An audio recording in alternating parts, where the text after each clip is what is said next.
Hi YouTube, thanks for visiting the channel. Welcome back, guys. As you guys know, I always start by encouraging you guys to go check out my website at treeoflifeoutreach.com. Read the bio. This is done in order for you guys, number one, is for me to give the man upstairs his props, his credit. It is my job and my duty to glorify him every opportunity that I get.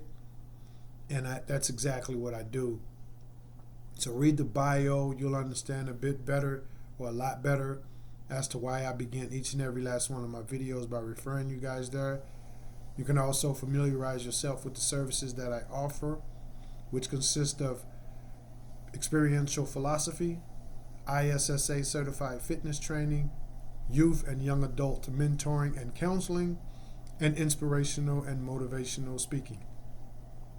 As you guys know, it's a holistic ministry. For those of you who don't know, it's actually a holistic ministry. And my job is to provide you guys with the nourishment for your mind, your body, and your spirit. I like to balance these things.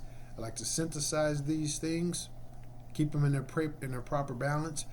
Because as you know, if anything falls out of balance, then that's a problem, no matter what it is. You can't have too much of one thing and not enough of the other, and vice versa. So check out the website. My contact information is up there. If you or someone you know may be interested in the services, or would just like to be added to my positive or constructive call and or text messaging and email group, you can contact me and I can let you guys know what you need to do to receive some positive and constructive messages from me on at least 3 to 5 days each week. Having said that, we're going to move along. As you guys know, it's a holistic ministry. I just mentioned that. And in this video, we're going to talk about the physical fitness aspect of it. Again, if you go to the treelifeoutreach.com, that's the umbrella company. That's the umbrella name. If you go through the bio and then go through the services, at the end of those services where it says services provided, you can actually click on a link that'll take you to the the physical fitness arm of my ministry. And you can see my competitive history. You can see how well I placed. I am a all-natural professional bodybuilder. Real legit all-natural, not like some of these guys who once did steroids and then quit long enough for the stuff to get out of their system.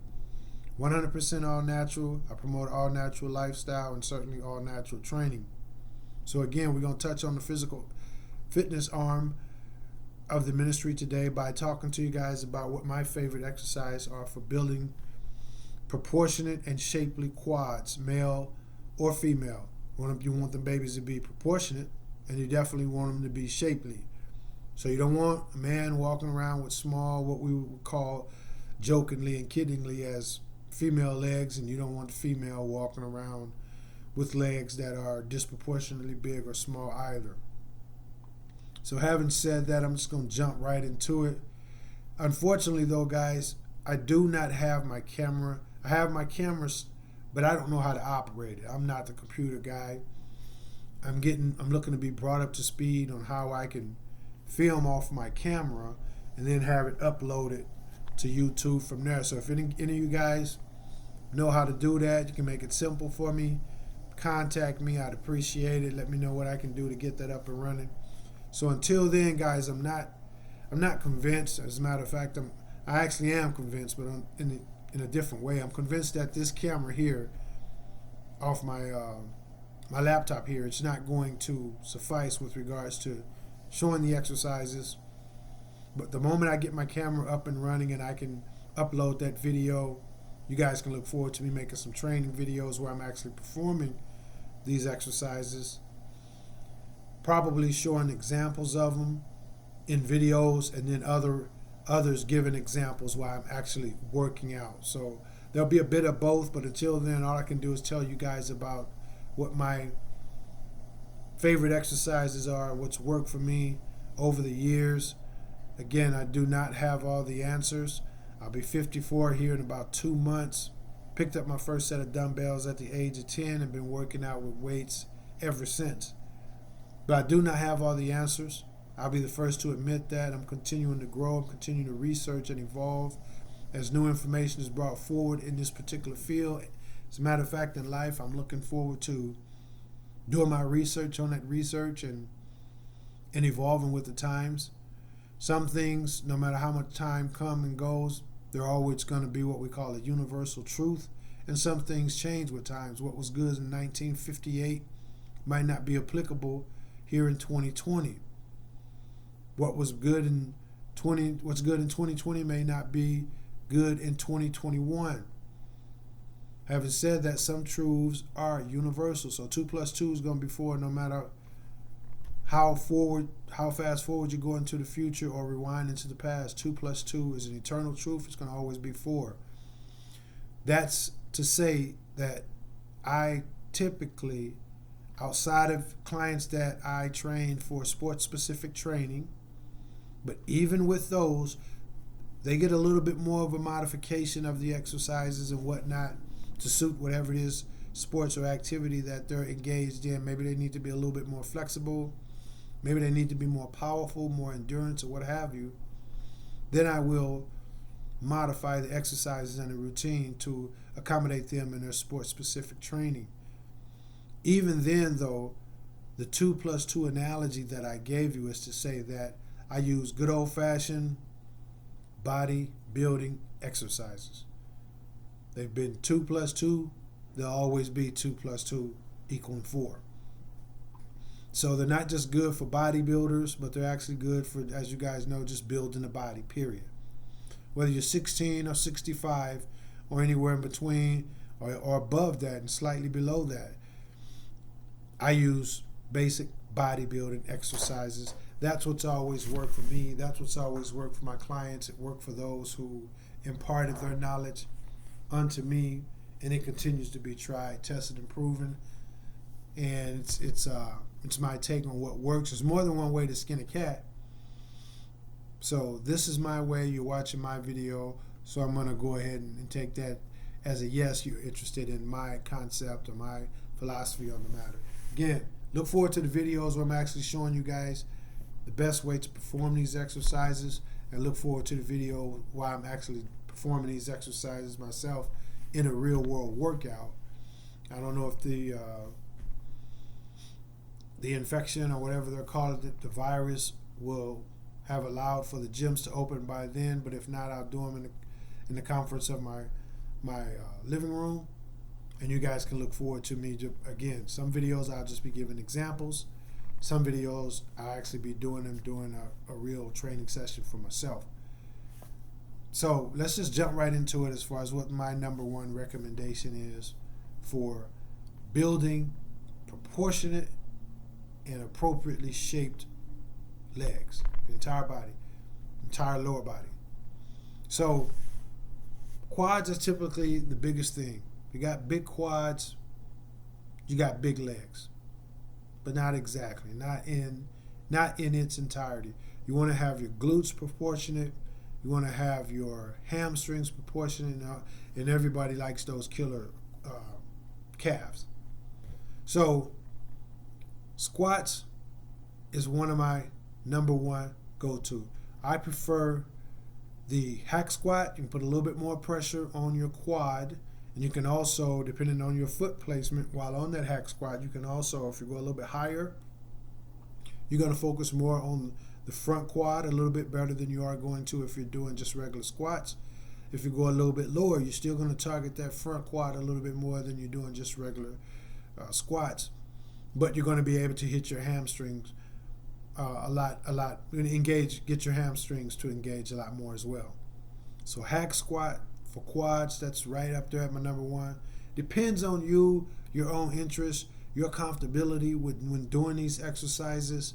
And this comes with experience of doing them, repetitively over a period of time. And you may feel like the hack squat works best for you.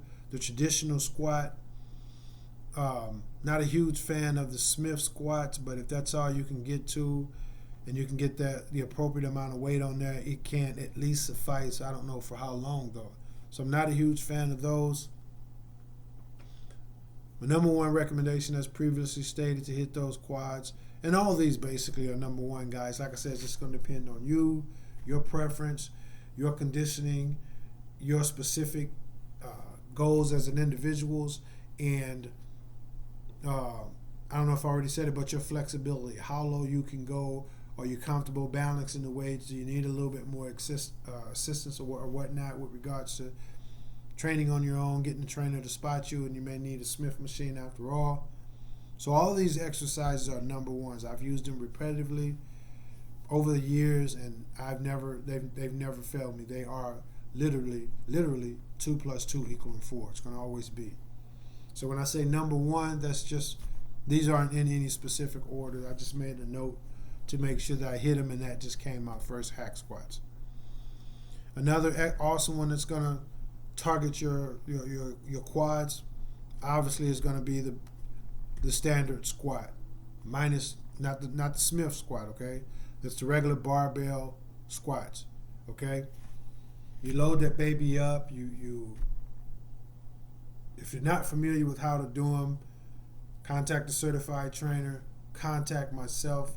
I can do what I need to do to get a video to you showing you those exercises. But for now, again, I'm convinced that this camera that I have right now, this laptop that I'm using to post my videos right now, is not going to suffice. But I'll make a way for you if you contact me and say, hey, look, you just would like some footage on exactly how to perform the exercises. But you get the barbell squat, you load that baby up, you squat away. That's another awesome one. Can't go wrong. Again, all these are top. All these would be rated number one in my book. It's all about the frequency, how you sequence them. Not only just the frequency, but the sequence on how you do, not just your quads, but the sequence in which you do your exercise.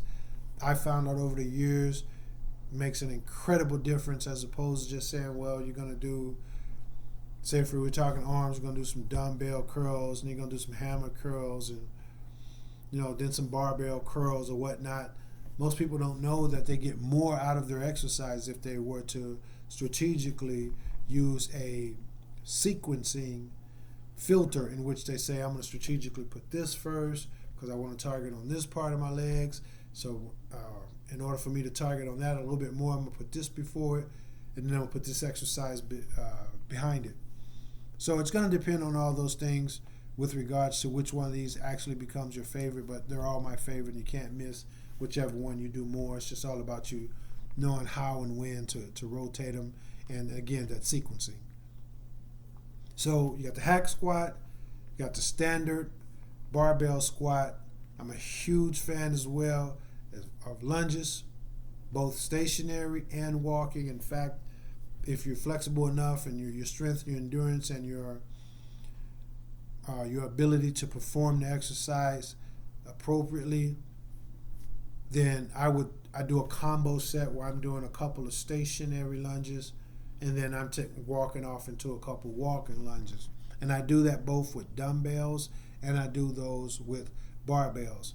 So the lunges, if I had to choose between the two, I would go with the walking lunges. But if you're walking with it, then you can obviously do stationary with it too. So I like to make those into a combo move with regards to the lunges. Can't miss with those babies. Also, underrated is the leg press. I am very impressed with the results I've gotten over the years, both for my own quads, which in my years of competition, they have never been. I don't think I've ever walked on stage and had the biggest legs on stage, but I don't think I've ever walked up there and have ever had, if not the best, right up there with the absolute best legs on stage, even though they were never the biggest. So don't fret. Some people are genetically predisposed to having big shoulders, some, big legs, big arms, big chest, what have you. Don't fret. These exercises will get everything proportionate. And again, the sequencing and how you are able to frequent the exercise is going to give you an advantage if you're able to do those things strategically. That is, it'll give you an advantage over the competition, to where they may have the bigger arms, but you'll have the best arms. Okay, so don't fret that. Hit those walking lunges, hit those hack squats, hit those stationary lunges in with the walking lunges as well. Hit those hack squats, hit that traditional barbell squat, and don't forget the leg press. Don't forget that. A lot of people aren't thrilled with the leg press when it comes to building big, shapely, proportionate legs because they just think they need to squat. To each his own. But over the years, the decades, over 40 years, decades of being for real committed, I picked up my first set of weights at the age of 10, got serious, was real serious by the age of 13. Guys, please pardon me. Please pardon me for that, guys. But these are the exercises that's worked for me, and I can tell you that the leg press has never failed, just like the rest of these leg builders, okay? Now, the leg extensions, you guys are familiar with what that is. I'm a huge fan of that, but only just for kind of tying off the loose ends, filling in the blanks sort of thing. It can add some more shape and some more definition to your leg, but not nearly as much as people think. It's kind of a finishing exercise. If you're lean enough, if your legs are already proportionate and things of that nature, then you can squeeze some concrete results out of the leg press. But I will say, out of the leg extensions, but I will say, if there was any leg exercise that could be considered as not absolutely needed, it would be the leg extension. But I've always done them. I always do them. I always recommend them because, again, they could fill in the blank. And when you're doing competitive bodybuilding, or if you want to be the hottest girl on the beach, you want to be the guy in the gym with just standout legs or what have you, you can get some results out of that. It's just that when it comes to the other exercises, they are kind of a must-do as I see it. So those would be my top ones. I get a lot of questions about doing step-ups. Step-ups are good. You got to be careful with those. And if you're flexible enough and you have no joint pain, no ligaments, no issues with ligaments and tendons and things of that nature, step-ups can be pretty effective as well. Can't go as heavy on them as you like, but there is a result-oriented purpose that they can fulfill, but only, again, as I see it, as a quality change up from some of the exercises that you do day in and day out. So those are my top ones with regards to building those quads the way you want them. And then you go on to the hamstring. I'm a huge fan of all kinds of deadlifts, even the traditional, just regular deadlift that people primarily do for their back and things in their rear delts, even their traps. They do the deadlifts because, as you know, the regular deadlift's going to target basically your entire body. So I like doing those for legs, but I like even better doing the stiff leg deadlift and the Roman deadlift. Again, I can't show you guys example because of the camera that I'm using, so make sure if you're going to do any of these things, you investigate the proper form on them and just continue to look forward. I'm pretty sure I have my knowledge up to par with regards to how to film from the camera that I have and then upload it via my YouTube channel. So just be encouraged to know that that's coming. Again, if you have any questions that you feel you'd like to have answered so you can move forward in your training program and feel like you're doing so safely, the contact information is on my website. You can contact me and we'll do what's necessary to get you get those questions answered for you. Also, you can leave a comment, shoot me an email, whatever, what have you. So the Roman deadlifts is one of my favorites for hitting those quads. The regular deadlift and the stiff leg deadlift. Those are all some of my favorites for hitting and targeting those quads.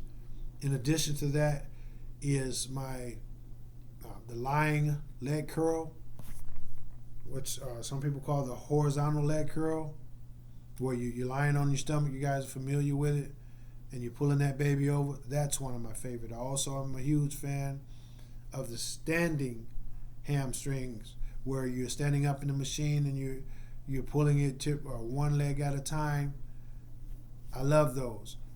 In addition, the seated leg curl.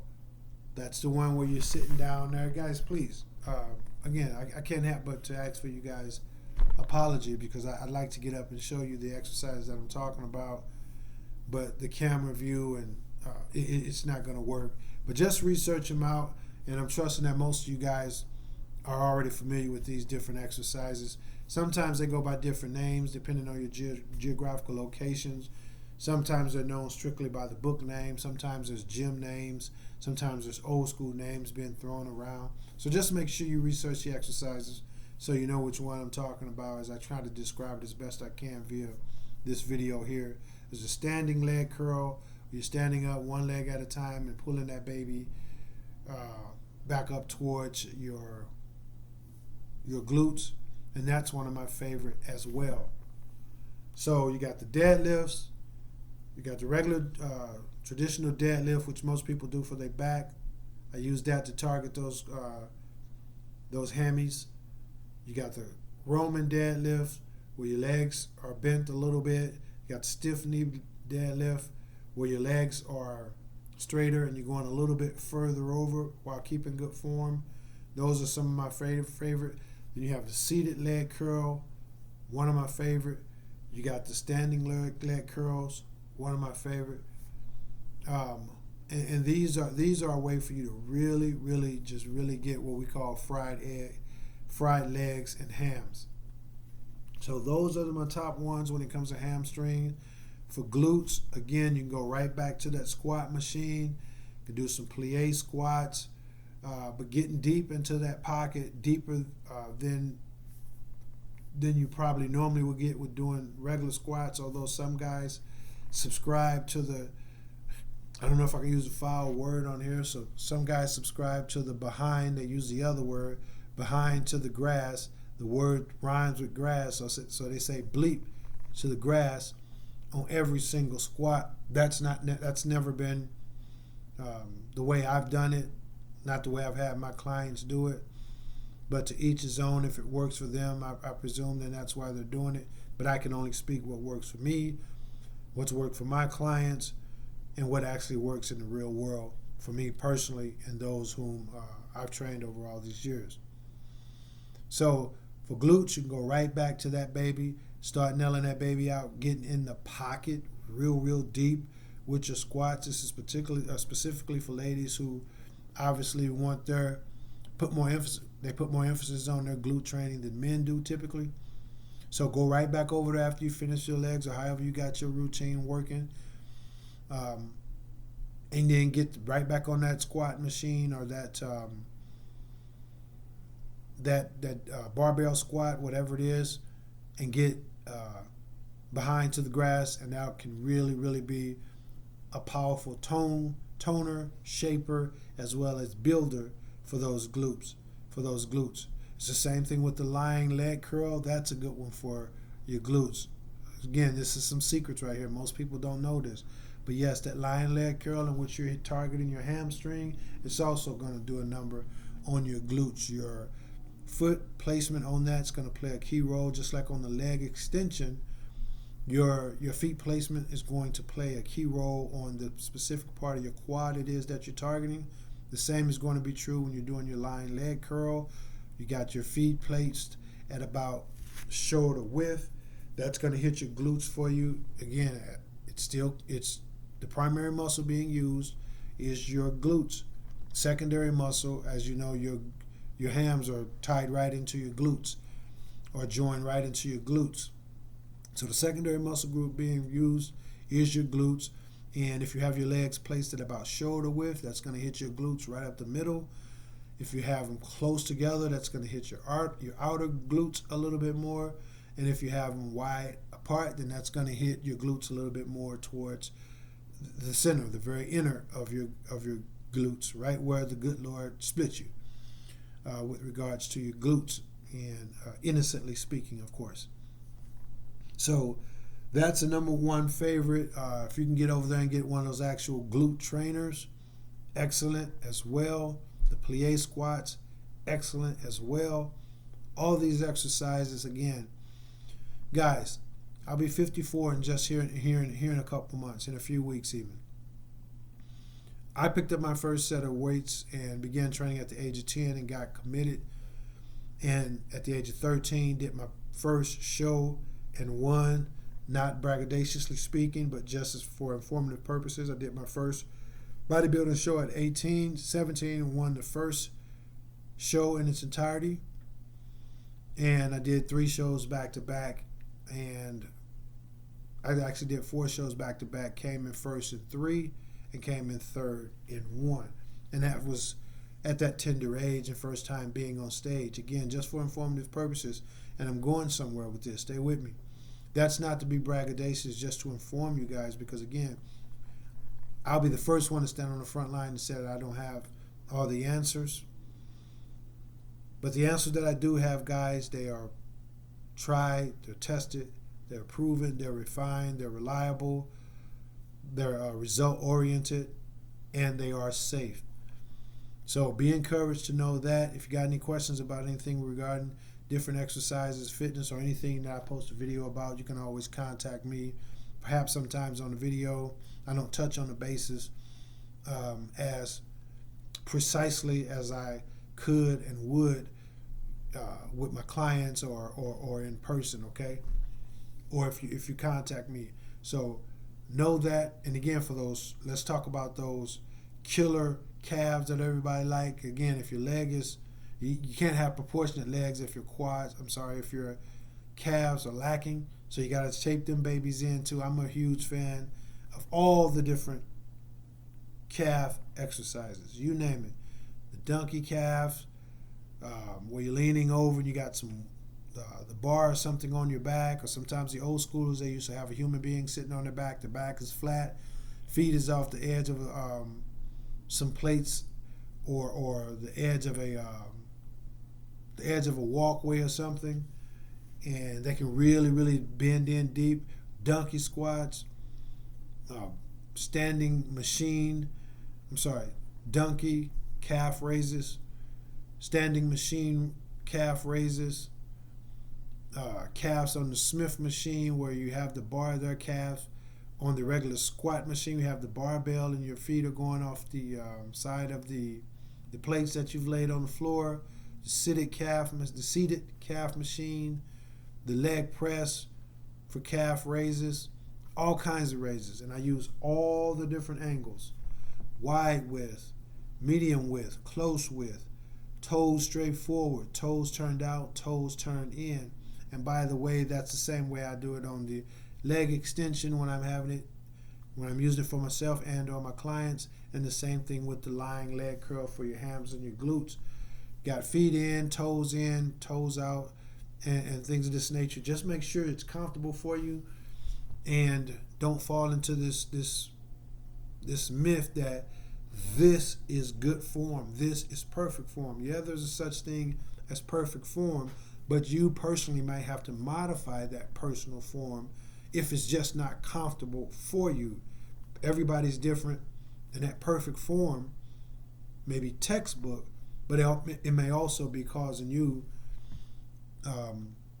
pain that shouldn't be there. It's good pain, bad pain. If it's that pain that's bad pain, then you may have to take that perfect form and modify it in order for it to be perfect for you. So that's what I have for you guys.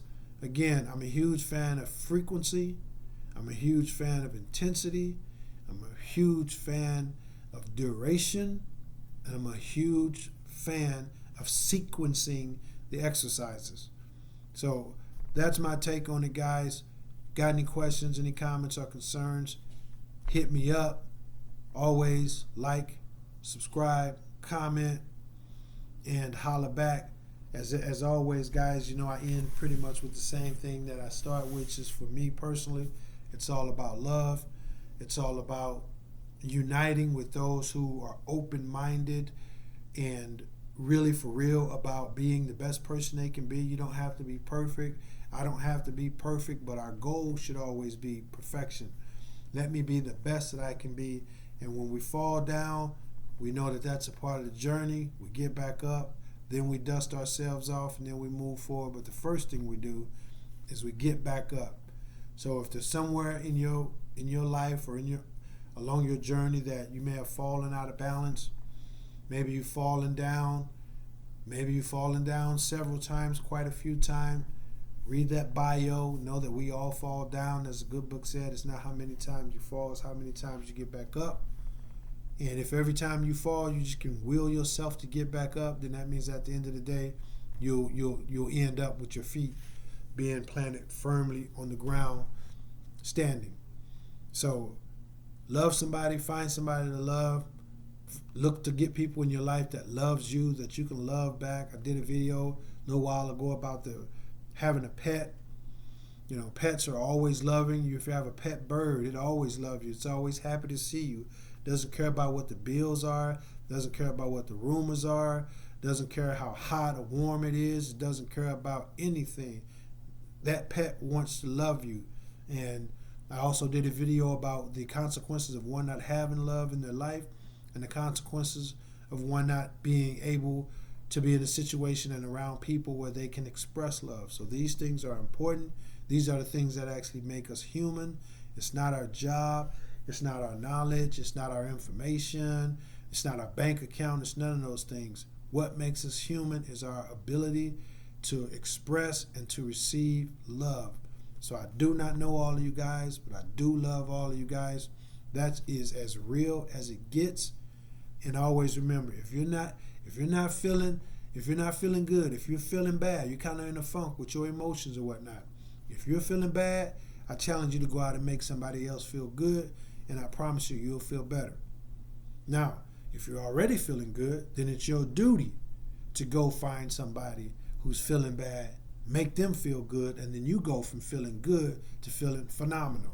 That's just the way this thing works, guys. So that's just the way it works. That's what it is. I love y'all. Peace. Holla back. Stay blessed because you are blessed. Thanks, guys. Bye.